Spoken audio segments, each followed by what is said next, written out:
It's Saturday morning. I want to welcome everybody back to the show with me. The infamous or famous? I'm going to say the infamous Dewey Freeman, and I'm This morning it would be infamous. there. You go. That'd be And appropriate. I'm Mark Sylvester, both the elders here at the Nation. And you know what is very interesting to me is during the week I often think about and speak about this show and how um, the accumulated years of experience have gave us permission to do the show, right? Right on. Gives us permission to do the show. And Dewey, this week, we've talked about martial arts as a force factor in my life, and we've talked about horses as a force factor in your life, as well as martial arts. We've talked about lots Hmm. of things, and I believe we've talked about the tenets of my art, which is Hapkido, which is courtesy, integrity, perseverance, self control, and indomitable spirit. And Exactly. today, I thought we'd do a deep dive into one of them that um, comes up all the time, and I thought might be helpful to the guys. It's perseverance. Mm. When I say that, what do you think of?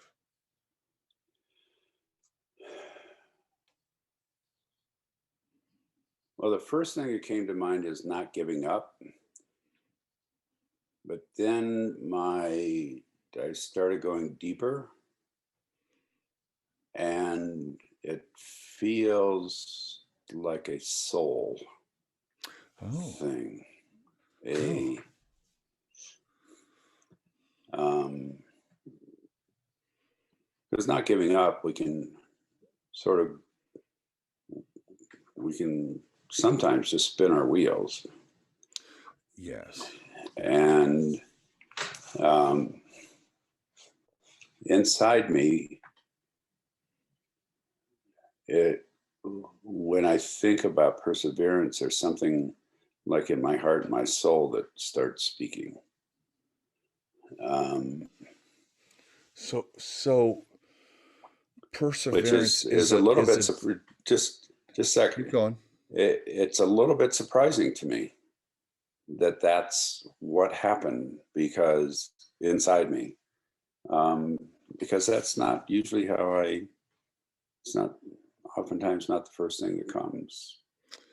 So I think another there's probably an answer to that, which is these Saturday sessions have created a portal for the both of us. I would agree with that.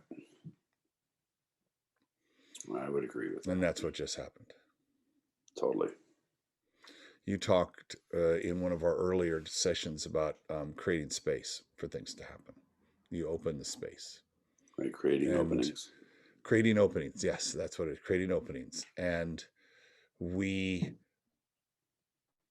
and you also talked about this continuity over time, right? Building a relationship over time, and it's how we get to intimacy and how we get close. And I think now 10, 11 weeks into this, we can get to that spot in like just in a split second. Right. It's And interesting. Yeah, because of what's interesting, I love what you just said, and being able to share that intimacy between you and me. yeah, yeah, And exactly.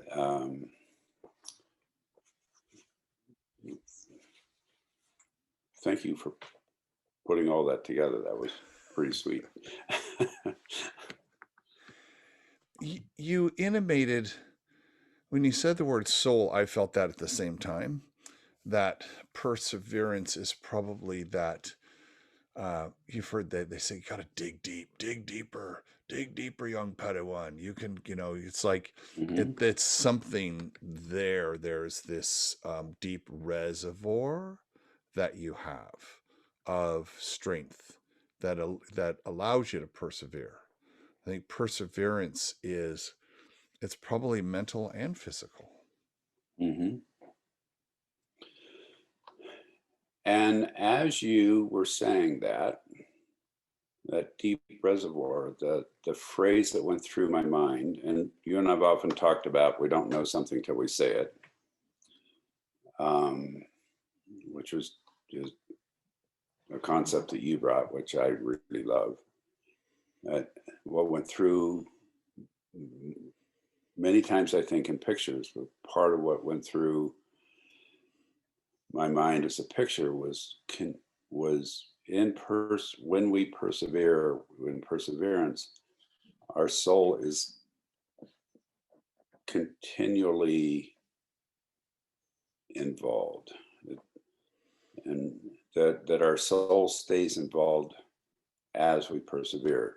When we allow our soul or we get disengaged from our soul, then we lose perseverance. We lose that that depth.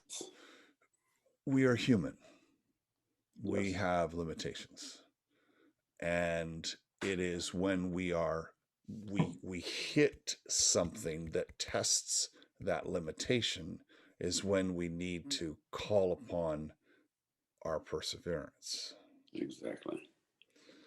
And someone had said to me, oh, probably in the last 10 years, about we were talking about the science of the subconscious and the unconscious, that it learns it, or the bandwidth is like 50,000 times what our conscious bandwidth is.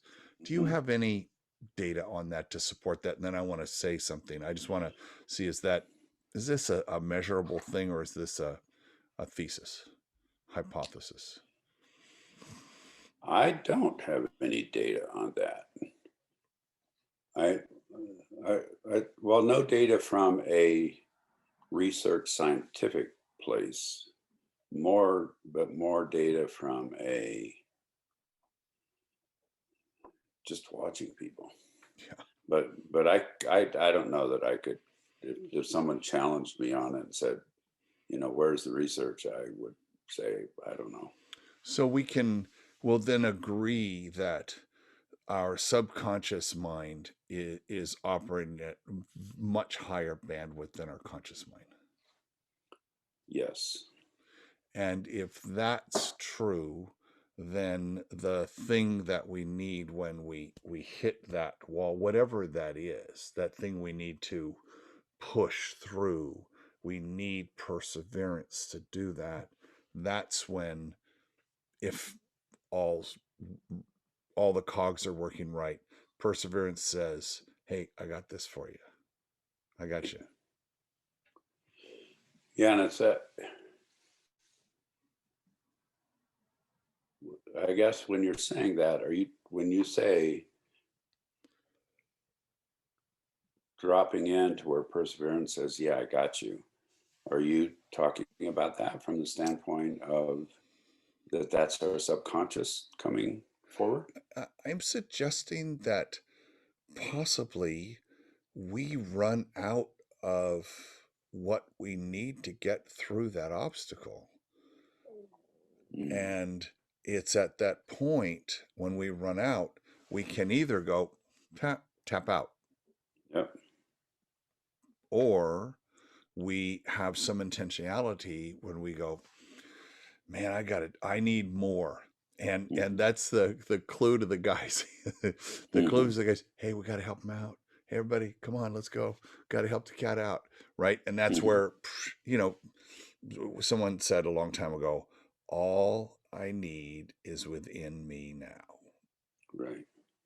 So if you believe that, and I believe that, then, but it may not be front of mind in my conscious. It may be back here in my Mm-hmm. visual. It's like, hey, Mm-hmm. cat needs some help. And if Right. you are, and I think that's part of being the elder as well, is you can get that by asking for that and just asking yourself. You don't have to ask someone else. And I'm not saying I love asking for help, by the way. If I need help, I'm not the guy who has to do it by himself. That's not what I'm talking about. It's an internal strength that you have, which is why I think it's a tenet, which is why I Mm-hmm. think it's something, it's, we talk about sharpening the sword, right? I think Mm-hmm. it's one of those things that you sharpen and you get better at it, and you can actually get you can persevere further the more aware that you become that you can. Man, that was a complicated sentence, but maybe you got part of that. No, I did. I got it all. And as you're talking, part of, and I think that what I'm going to say is applicable to many, many situations. A couple of years ago, Kimberly and I went to a um, survival school Hmm. and went down and spent a couple days with a guy named Jason who's running that school. Um, it was fantastic. I mean, it was, uh, Jason was very knowledgeable, very kind, uh, very good teacher. So that's one piece. The other piece is I've spent my life uh, climbing mountains, spent hours and hours in the wilderness, hours, weeks, days, months in the wilderness of Colorado and also BC, backpacking, uh, going in on cross country skis. I mean, all kinds of wilderness stuff. After we left the wilderness school, and Kimberly and I were talking, and Kimberly actually ended up actually now teaches there, Oh, wow. which is I think really cool. So but we were talking, and because of the time that I've spent, and I've had 2 or 3 incidences where I've gotten caught out, like in blizzards, and a friend of mine and I were climbing a peak called Quandary Peak on skis in the winter. We got caught in a whiteout. We ended up spending the night, which was totally unplanned. Clearly we persevered. Uh, and as I was talking to Kimberly about it, and mind you, I did learn some new skills when I was down at the survival school. And part of what I was talking about was that I have most of those skills in my bones. Right. And as you were talking, that's what came up. It's like, yes, we have all of our knowledge, all of our awareness, all of those things. And there's times, and we can call it subconscious. I mean, I'm cool with that. But there's this place where it's like, okay, I got this in my bones. And That's trust.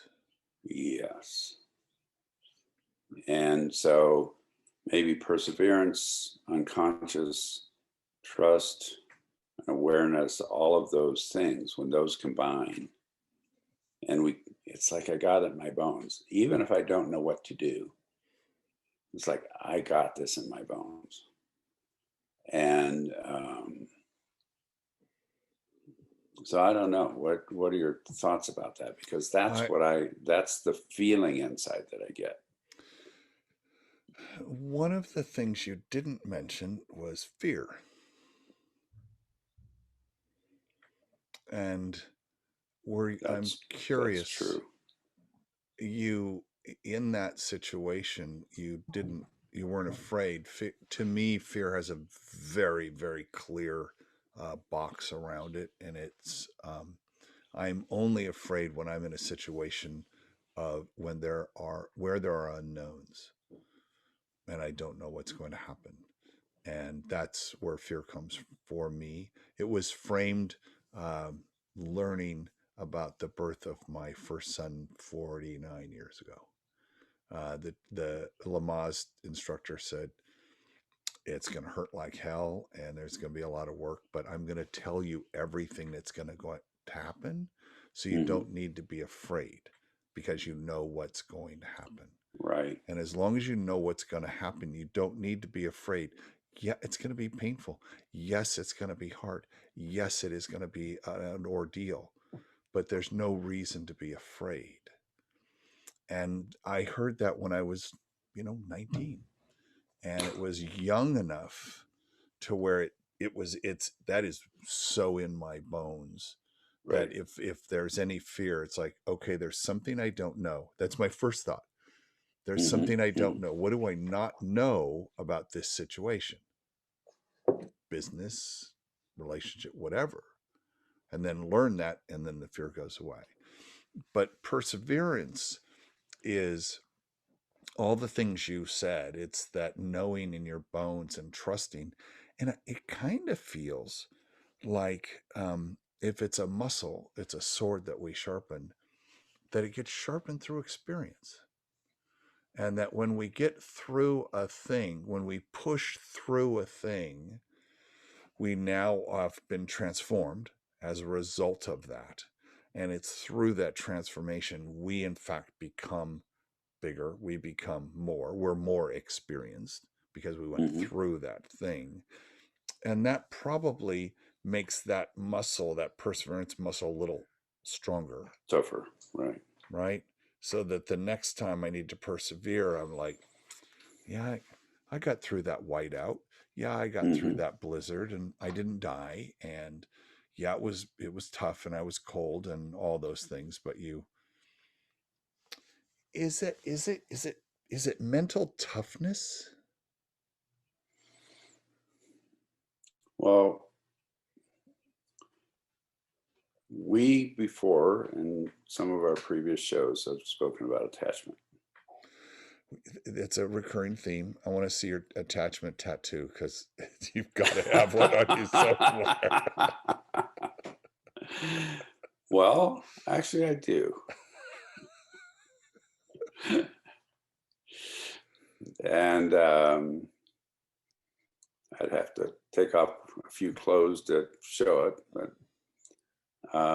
this is a way aside right here. Maybe one day when I have a button-down shirt on, I'll show you. It's actually a tattoo of my horse Jake Mm. with a banner across it that says "Carry me on my journey." Oh, wow. And um, and even with him, it's amazing how we weave and then stuff comes back together. Um, in attachment, and we've spoken about this, and actually Traver, Michael, and I had a call last Monday. Heard it went very well. It was like unbelievably Yeah. cool, and the people on it were unbelievably Yeah. cool. But and where I was talking about attachment, the core of attachment for all of us, there's thousands of attachment theories out there. The core of attachment is going through a hard time and coming out okay. Right. Going through a hard time and coming out okay. Going through a hard time and coming out okay. Going through a hard time and coming out okay. And when we know that we can begin doing that, whether that's in relationship with somebody, whether that's between ourselves and ourselves, whether that's out in nature, it's that's what actually one creates attachment and the ability, I believe, to persevere. Yeah, exactly. And it's also creates that belief in ourselves that we can do that. Right. That particular incident of coming down off of Quandary Peak, what's interesting is when I look back, the only time I was afraid, I was with a good friend of mine named Carl. We were 10 or 12 feet apart skiing down, and we'd lost track of, we couldn't see our ski tracks where we went up because of the whiteout. And it was so, the wind was so strong, it was foggy and so much snow that we were about 10 feet apart and couldn't see each other. So we tied off with a rope between us. And it was when I couldn't see him that was the time I was afraid. When we tied the rope, Then you were fine. then we were fine. But I also knew that if we hit an avalanche and one of us went, the other one would go.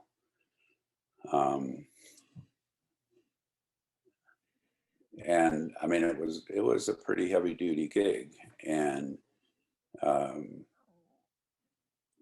you know, we got down to tree line. We dug out under a gigantic, I don't even know what kind of pine it was at that point, and spent the night under it and huddled up with each other. Inside me, it's like, do I want to do that again? No. Would I go do that again on purpose? No. If I got there and had to do it again, do I know that I could? Yes.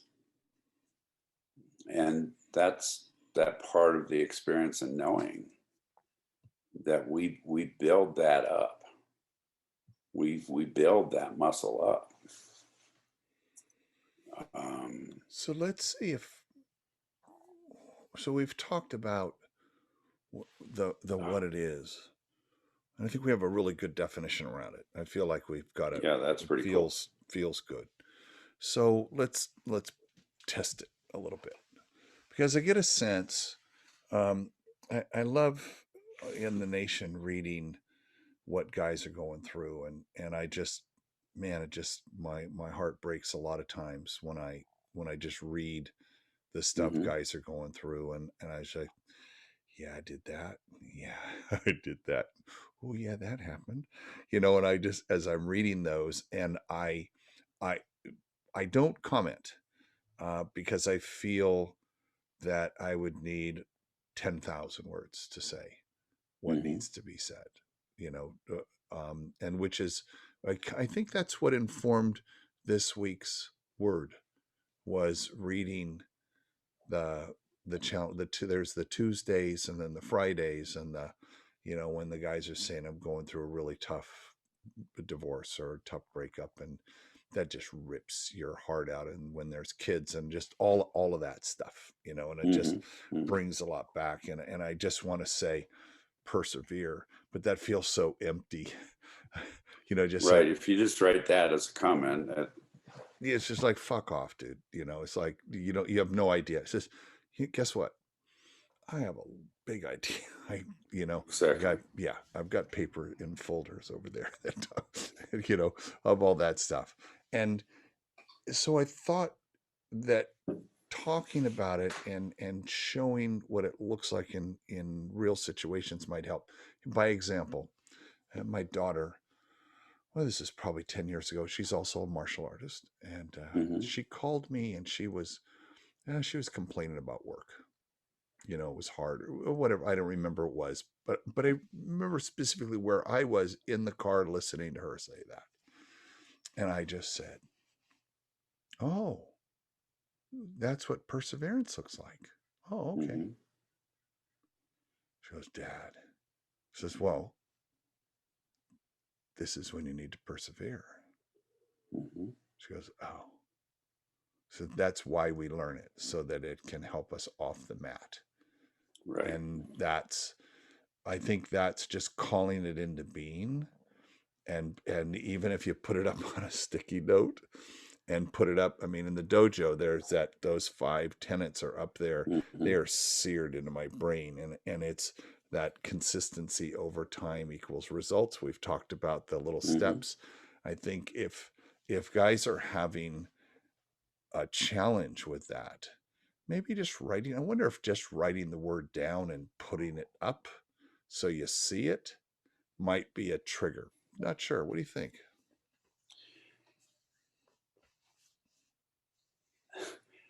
I have little notes everywhere, so yes. I agree. I went and got one of those label makers because the notes lose their stickiness after a few years. Well, Mark, sometimes you have to persevere and write them more than once. Boom. Ladies and gentlemen, that's our show.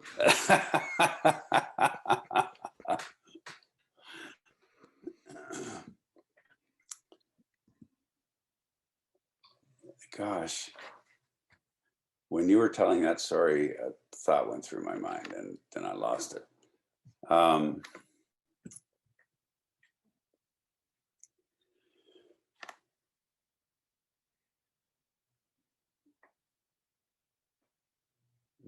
when you spoke with your daughter, how did she respond? And what happened inside you when she responded, however she did? Um, she too had been in that dojo for hundreds of hours as well, and it triggered that instantly, and you could tell. And she goes, "Yeah, yeah, Yeah, got it, yeah, Dad. yeah. Don't need to say anything else. I got you, Dad. Thank you." In what you did, and if I'm wrong about what your daughter was saying, please tell me if I'm. What you did, at least from a particular lens, is you helped her move away from being a victim. There you go. Bingo. Yeah. Yes. And Unconsciously, now that you say that, yes, was not conscious of that. absolutely. Nor, and this is why my caveat was, if I'm missing something, let me know, is my guess is that your daughter didn't call you and go, "Hi, Dad, I'm a victim." No, I no, have she did never not. met her, but frankly, I cannot imagine that that's what she would do. Yeah, no.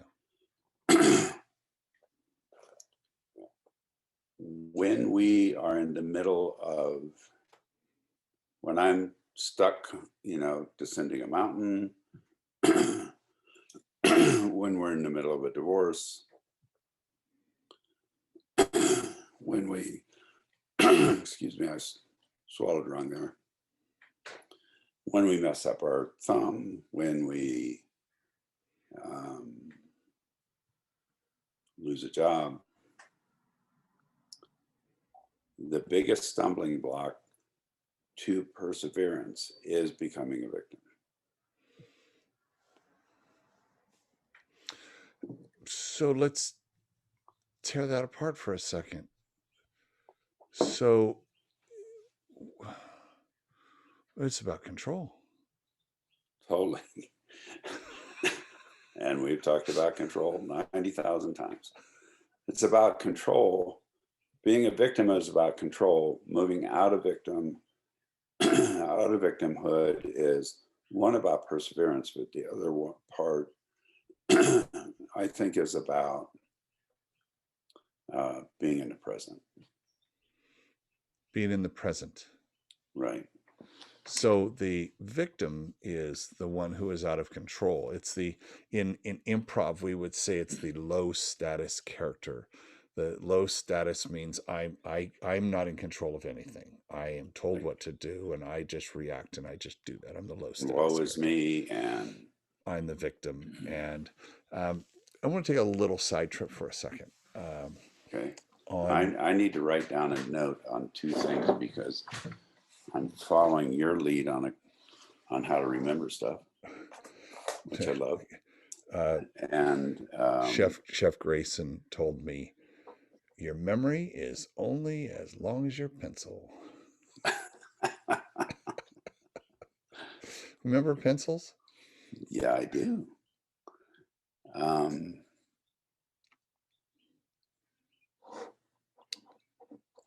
Okay, hit it, my friend. So we were at a workshop and the facilitator said, I want you to think of a time in your life where you were victimized. I mean, and it be as deep as you want. We were in a safe situation and everybody was, very, very vulnerable and, we were there to do the work. Right. Mm-hmm. And now take to your partner, tell them, I don't know, 5 minutes to tell them what happened, how you were a victim. And these were horrendous. Horrible. Mostly. Sometimes, yes. Mostly. And when that was done, that was deep.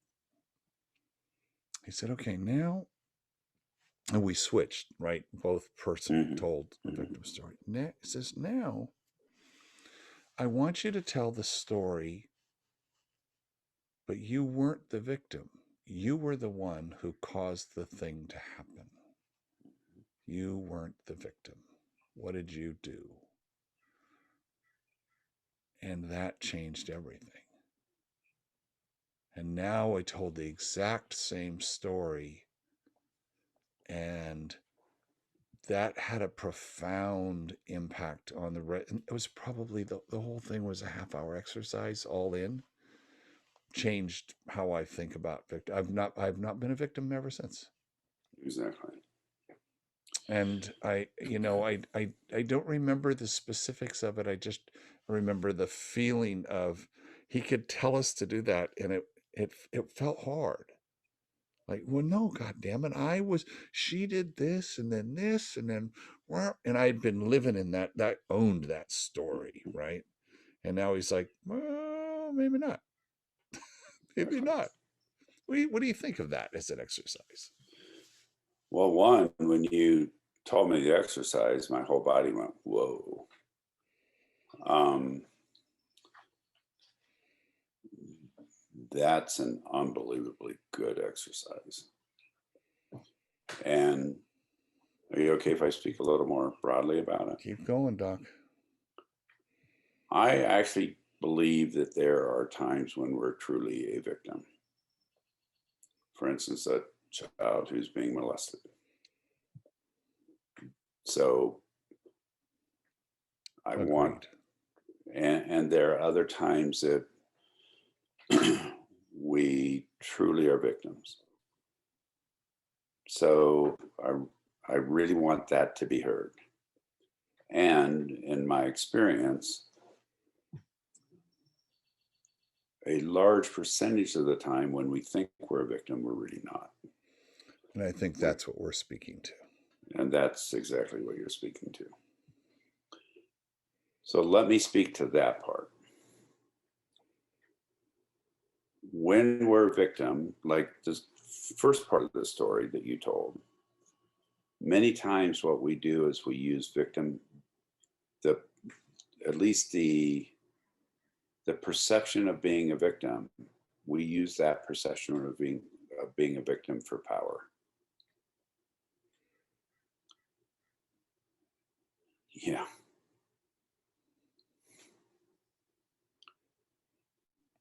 If We'll let you keep going. I will keep going. If I can come to you and say, let's say I'm in a relationship that ends, and I say, well, she did this and she did that and she did this and God damn it, and then my boss. It's like, if I tell you that, that gives me power. How? And Explain that a bit. well, to get you on my side Oh, and to show that they're horrible people, or they're this, or if they're that, or um, and sometimes if I can do it well enough, then I can get you to go beat them up. yeah, sure.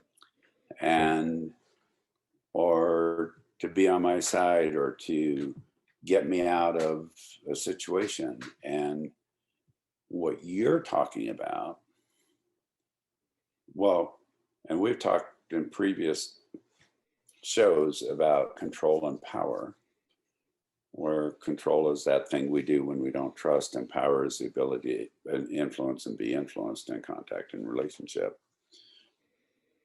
When we do that piece of using victimhood, it's really not for power, it's for control. And Mm. because if I say, well, she did this and she did that, and then, oh my God, then she talked to this person, like in a relationship breaking up, for instance, then I can get you or somebody, but usually my hope is to whomever I'm talking to say, yeah, she's horrible. or you don't deserve that, or those sorts of things. So, in this whole process, when we go to that kind of victimhood, we cannot persevere.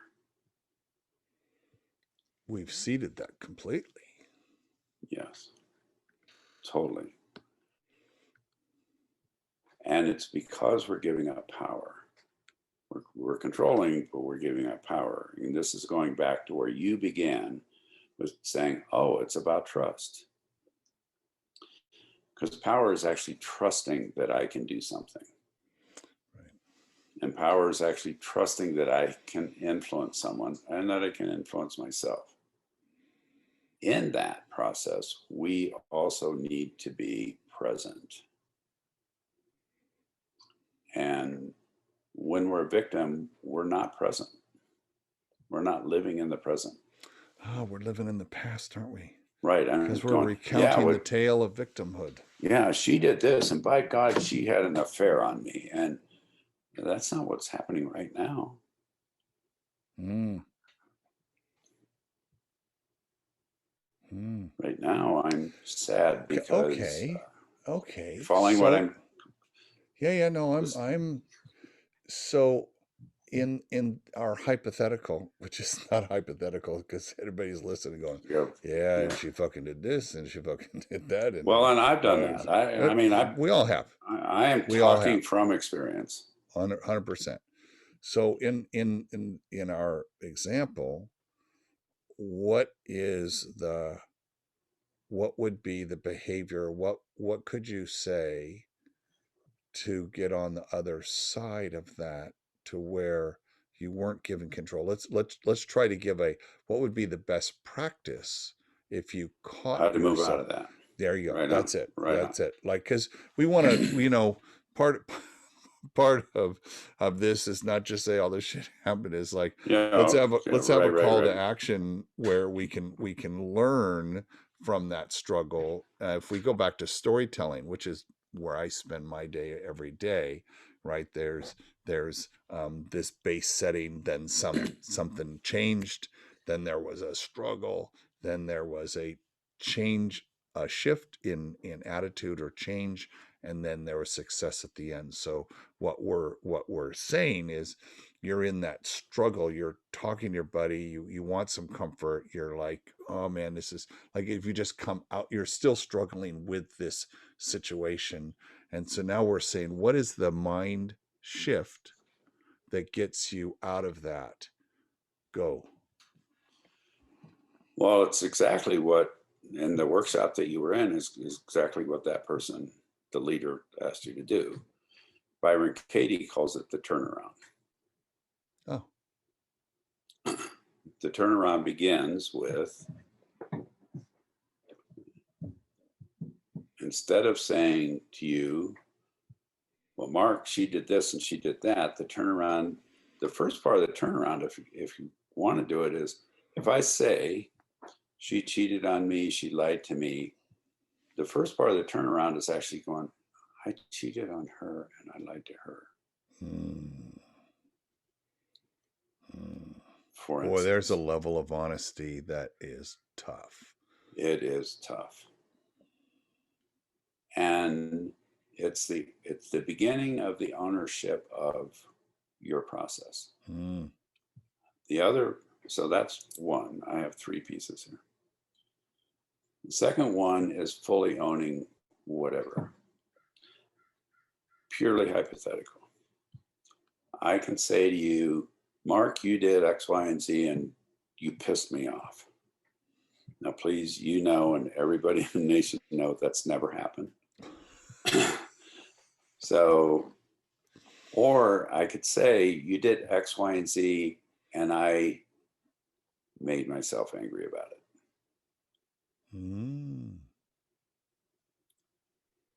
Again, purely hypothetical. You were late to this call, which you never are, but you were late to this call and I'm pissed that you're late. Or I could say, I made myself angry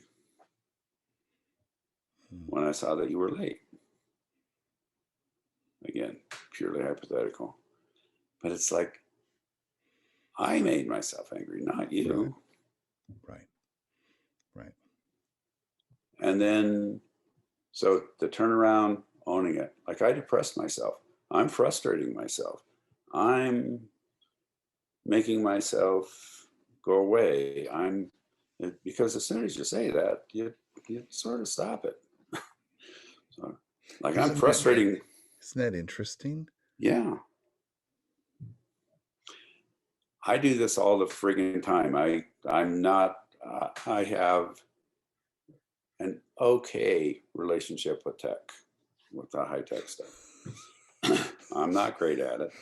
I'm not completely ignorant, but I can't tell you how many, it's like goddamn computer, goddamn Zoom. It's like, or I can go, I'm really frustrating myself because I didn't give myself enough time to figure this out.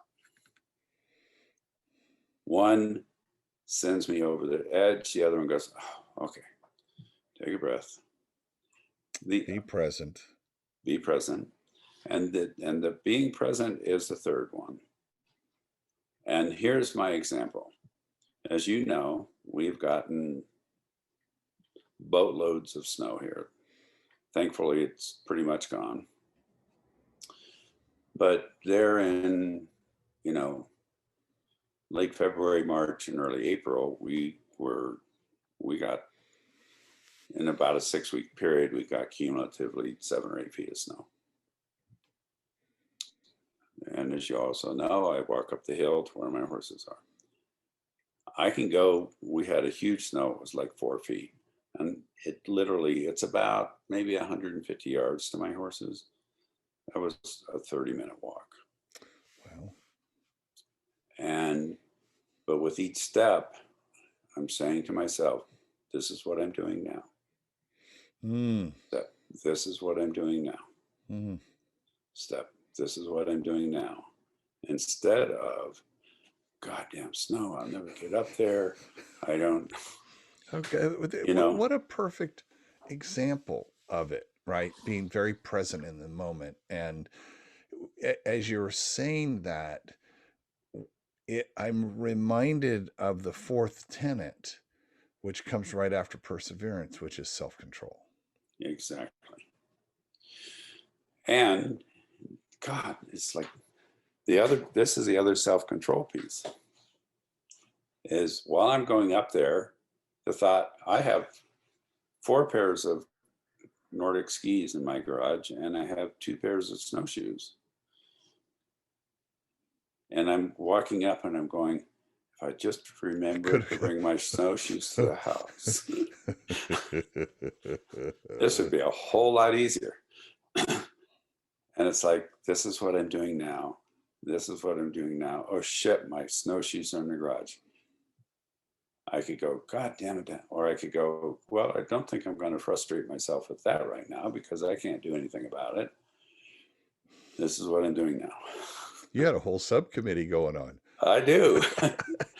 Sometimes I go into a really bad neighborhood in my head. It's like, don't know if I want to go to that neighborhood right now. You're familiar with the concept of an after-action review? I think I am. Why don't you explain a little People more? will call it a postmortem, or they'll call it in the military, it's called an AAR, after-action review. Around our house, we call it the 3 W's: what worked, what needs work, what didn't work. Oh, that's pretty cool. Okay, so it's our house. We kind of made it our own. So what so it's worked? WWW. Right? It's what and you do it immediately after collective action.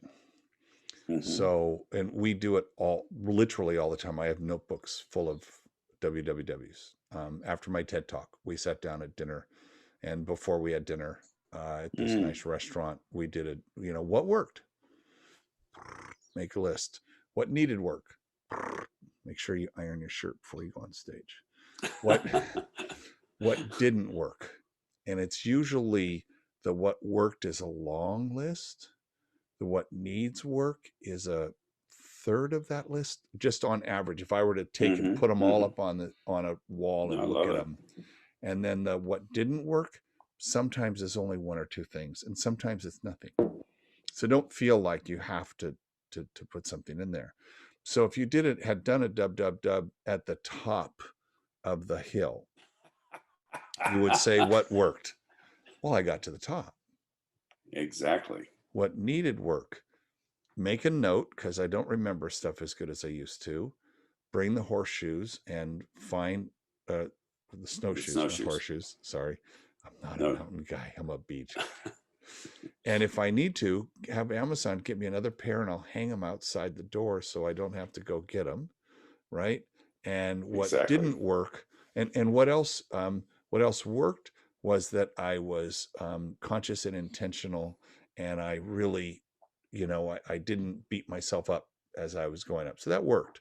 What Right. needed work was just a little more pre-thought next time. Just take a beat. And then what didn't work?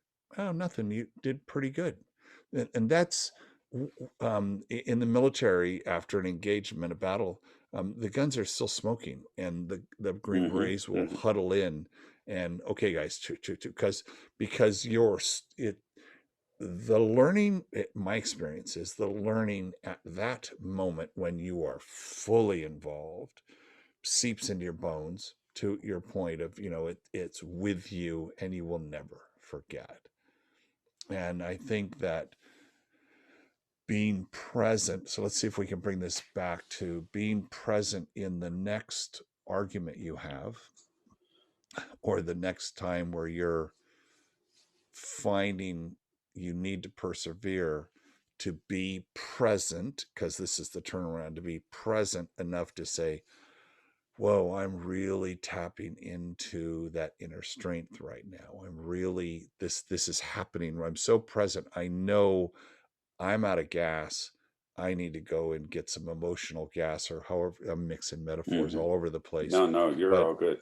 but I'm being very aware of that right now, and that's really good that I'm doing that. I am now feeling that I'm growing. This is what growth feels like. This is what Absolutely. maturing feels like, and I like how this feels. I'm in control.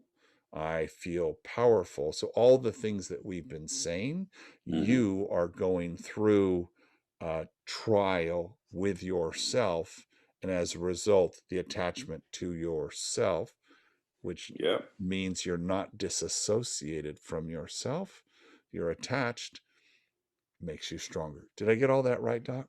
You got it all right. And the attachment to ourselves is what creates the trust in ourselves, which is what creates perseverance. Wow. You know what? You I'm gonna did that call it. really friggin' well. That was impressive, Mark.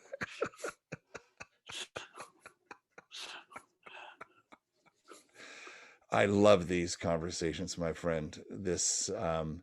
Another week where we take a word and it leads us down nearly an hour long path of discovery through our shared experience, as it turns out. And the more we talk about this, and the more the guys and girls listen to this, that all of this builds. And I hope this was helpful for everybody today. This was, thank you. This was incredibly helpful to me. Yeah. And because I don't get to talk about this much this way. Yeah. Yeah. And I have a thought just to put out for next week Mm. is what's it mean to be an adult man?